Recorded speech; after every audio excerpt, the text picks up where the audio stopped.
Hey, what's up, Silas here. I think this is going to be worth your time, so thanks for listening. Might be a bit difficult. These are three questions you might not want to know the answers to. So the first one is going to be about your personal relationships and your workplace ones. The second one is going to be to establish people's views on social issues. And the third will be about how you define family and what makes you comfortable in that sense. Let's get into it.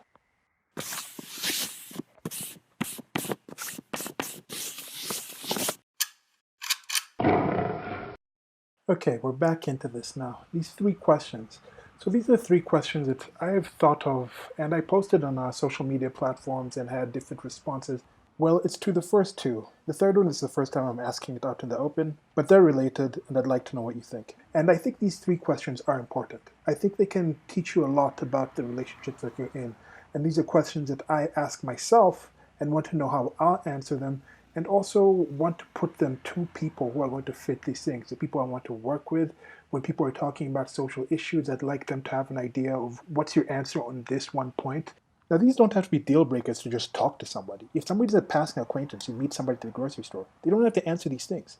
But if you're building a strong relationship, strong foundational ones, knowing the answers to these questions can help me find my tribe and build a family that will deal with certain situations in certain ways. So why should you listen to me? Why should you care about these questions? You could look at my life and say, Silas, your quality of life is not one that I want to have if it means I have to ask these questions. If that's related, I'm going to leave these questions alone. Fair enough. My past was a lot worse. I had a lot of stress and depression and issues in my life, and I think it was partly by not knowing the answers to these questions, having certain surprises, having certain doubts, having certain limitations in my life, that I think asking these questions and knowing the answers to these questions, both to myself and others, has helped. So without further ado, let's get into the questions. For the first question, if you find out that a colleague that you've invited over for dinner parties a few times with their partner was cheating on that partner, what do you do? Now, let me expand on this and go over some of the conversation that went on when I posted this on a social media platform.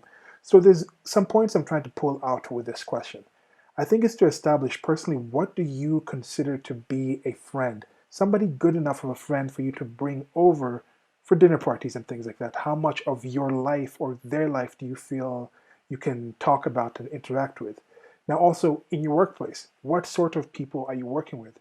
How divided are your workplace friends, quote unquote, versus actual out of work friends? Do you think there's actually a level of friendship where you can actually jump in there? I really like that some people had responded like, yeah, you say something. A few other people said, okay, at least you stop having them over for dinner parties. Some more clarification on the nature of the friendship that you have with this colleague. This is not a situation where they're a boss or they're someone where if you get in their good graces, you're going to get a promotion or something like that. This is not the kind of dinner parties where you just go out drunk after work and then you end up at someone's house and you drink. This is a planned thing that you do with a friend in your free time because you feel that relationship that you've built is as strong as you have with your out of work friends. As for the colleague's partner, you met them through the colleague, but you still have a same kind of friendship. If you invited them over for dinner and the colleague couldn't come, you'd still invite them over by themselves. If you have a partner, you do friendly double dates together. So despite accepting this level of friendship, some people still claim that they would say nothing in this situation. And I think that's unfortunate, but this might be how most workplaces are. There's a greater social issue that can kind of teach us something here on this. Recently, a lot of people were very critical about LeBron James's handling of the China Hong Kong issue that's going on right now. And they were saying, oh, these athletes just want to focus on that. He's too worried about his money. But a lot of people make these calculations. In the situation, they'd say, should I actually speak out about this issue? In my life, I may not find it ethical, but am I going to speak out about it, rock the boat, and affect my money? Now, I thought of an extended thing on this to kind of push the point through why I'm saying if somebody is close enough of a friend to you, maybe you want to actually be involved in that situation. At least personally, I don't want to be around people and consider them friends who are willing to cheat on other people and have me keep that as a secret. So I want to define friendships as situations where you're not expecting each other to lie on the behalf of each other in these kind of situations. Now, I've talked about this previously and have a struggle with honesty. Is honesty truly the best policy? It might be the best policy, but it's not always the best actual prescription for the situation. For example, if you're in the workplace, somebody runs in, he's a shooter, he's looking around, he's shooting people, say, is anyone else in here? And then you say, oh, no, no, no one else is in here, and your friend is upstairs and things like that. That's okay. I think that's okay to lie on behalf of your friend in that kind of situation because the person might shoot them. But now, that goes further in this situation. What if this person has been cheating on their partner, and then this person tells that partner that they're actually over at your house? And then because you're involved in this whole lying for your friend, your work colleague person, they call you and say, "Oh yeah, I'm going to tell my wife that I'm actually over at your house tonight." And then you say, "Okay, yeah." The wife calls and you're like, "Yeah, yeah, he's over here. He's just over here." And the wife is actually outside your house, calling in a car. She's got a gun. She's ready to just wreck stuff because she doesn't think that he's actually there. She storms into your house, and then what? This is because you've been lying about the situation. I don't want to be involved in certain lies. So in this kind of situation, I would prefer to be in a workplace where the social is not necessarily completely separate from the occupational. I also think if you're in an environment where people are this comfortable and this friendly and this familial with each other, it's going to be a happier environment where there's more trust, the bonds are stronger, people want to work for each other stronger. It's just a better team, it's a better environment. Although I might be wrong, but I think most workplaces are not like this. I think most people will say that they actually have friendships and relations where people come over for dinner parties, that they're okay with cheating. There's probably people who are cheating who know they can go over to their friend's place and that person's going to keep the secret for them. And for those kind of people, I don't want you into my life. I'm going to be kind of telling people ahead of time. That's why I make content like this so I can put it out there and more people can kind of interact and realize where I stand in this situation. And then I can also hear the answers of people and be like, hey, you and me, we cool. We can be friends. And for the others, I can be like, why can't we be friends? Why can't we be friends? 'Cause you're cheating scum. Okay. Second question. Should it be immoral for people to sign non-disclosure agreements and or settle out of court in situations that enable predatory crimes to continue? Now, this is a question I'd like to ask and establish and know the answer for when people are talking about politics, about how they want societies to be kind of organized. Now, there's something someone commented on this about me using a location and a counter, but not in the rest of the statement, whereas immoral is subjective. So I try to ask these questions and communicate in a certain way. I think I'm pretty decent at using the English language, but I couldn't teach it. Some of the terms, the grammar, the technical actual aspects of constructing sentences and things like that, I might be wrong on it. I might be off on it. So kind of get at me if you think you understand what the person was saying. I didn't necessarily get it. I asked the person. They didn't answer me. But anyway, let me expand on it and see if you can understand what I'm trying to get at here. I kind of thought of this when I was watching these videos and stories about the current opioid crisis that's going on in the United States of America, and I think it's in the West in general. It's in other places as well. It's expanding because I've seen it in the UK and things like that as well. But there was some families involved in actual generation and creation of oxycodone, which is one of the drugs, and a few other drugs that end up in this situation, overprescribing these things. Doctors overprescribing certain drugs for certain situations. Then, due to the status of insurance and different issues with this, it becomes a situation where they can't afford to get the drug anymore. Then they go to heroin or they go to fentanyl and other cheaper substitutes that get people the opioids that they're addicted to and they crave at this time. And there's different situations. Why is this getting in? Why is China be able to actually ship so much of it to the United States? Some of them are blaming the big companies. They're blaming big pharma for this kind of situation. But there was court cases talking about this problem rather early in the process. 10, maybe 20 years ago, there was court cases of these things. But in those court cases, they settled. People signed non-disclosure agreements. There was big class action lawsuits where they just settled outside of court. And if you're not aware of this, something like 90%, more than 90% of court cases, even in the United States of America, are actually settled outside of court. Now, from what I've observed, I don't think this is considered to be a bad thing. This could just be the people that I know. Maybe I'm just a misanthrope. Maybe I just have the wrong selection of people. But let me know what you think from the people in your life and the people that you've seen.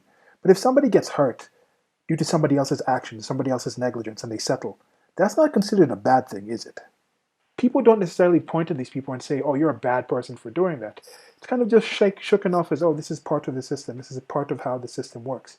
Now, there's other situations in this. We're seeing with the current Me Too movement that has focused on sexual assault and in some situations bringing up cases that are 30, 40 years old. Now, some of these victims will decide to settle outside of court. And as it is with predators, as we see with the numbers, it's only a small number of people doing crimes over and over again. They repeat, they go and prey on somebody else. Now, do you consider it immoral that that first man, that first girl, the first boy, that first woman, that first child who was assaulted, who was victimized, decided to settle outside of court, decided they didn't want to go and put this out on blast to regular public? If they sign a non-disclosure agreement with the workplace that this happened in, should that be considered immoral? Should we look at those people and say, oh, you did the wrong thing? Now let's personalize this and see if we can understand this in a different way. You're a parent, you have a child, the child gets assaulted, you get past the whole I'm going to kill this person phase, and your child convinces you that they don't want to go to court and put their name out there because they feel it will be another form of victimization if they do this. You settle and sign a non-disclosure agreement. Then you find out that the predator has gone on and preyed on somebody else. Does this change how you feel about that settlement, about that non-disclosure agreement? I'm going to apply this to the non-aggression principle, also known as the zero-aggression principle, as it's the ethical system I use to navigate my reality tunnel and determine what I consider to be good or bad. And even though, of course, I prefer the good, it won't give me objective suggestions on what should be done about the bad and how things should be punished or encouraged. With that in mind, I am not of a position that somebody who has been assaulted has to tell anyone else about it. Now, there's a difference between how things are and how they should be. I would definitely prefer a society where there was a system to identify predators and let it be known to other people. And that's not where we live right now. That's not the reality that we're in right now. That's not what is. What ought to be is a whole different situation. Now, think about this. A lot of people in the world are very comfortable going out and finding these grand issues that are affecting all humanity and feel they have to shout this at the top of their lungs and just tell everyone, we have to stop this, we have to stop this. But they're uncomfortable talking about personal things in their lives. They won't ask these questions to their friends. They won't say the small thing to change the action with them. They feel they can't actually talk about personal things to other people. Let me go back on their phrasing there. Maybe they will say the small things. Maybe they're focusing on these things that are actually not that big of an issue when you actually focus on them because they can't deal with the big issues in their central lives. And I think asking these questions would help. Knowing the answers to these questions will help.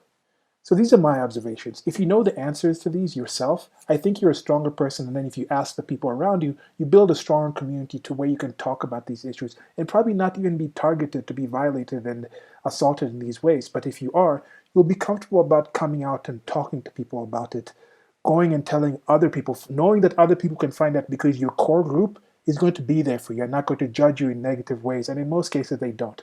But why is this situation like that? Why is the general law system not following certain things that we might consider to be immoral on a personal basis? And I think it's a failure of the state system.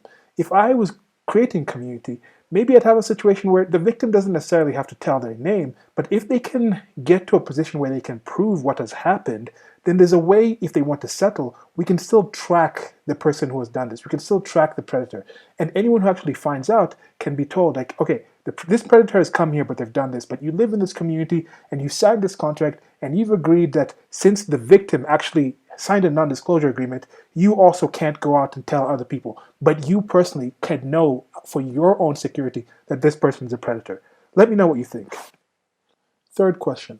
If an immediate family member confided in you that they had been assaulted in the past by somebody you consider part of the extended family, how would your immediate family address this?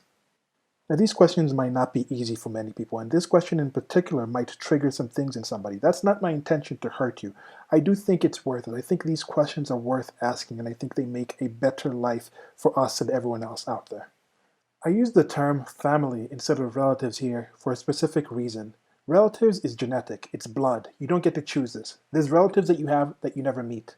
Family, however, are people you meet and you choose to build relationships with and make connections with. Now, if you consider them close, I think you'd have to ask yourself, what was it about your understanding of the relationship, your perception of this connection you had with this person, that didn't include them telling you these things, feeling that comfort?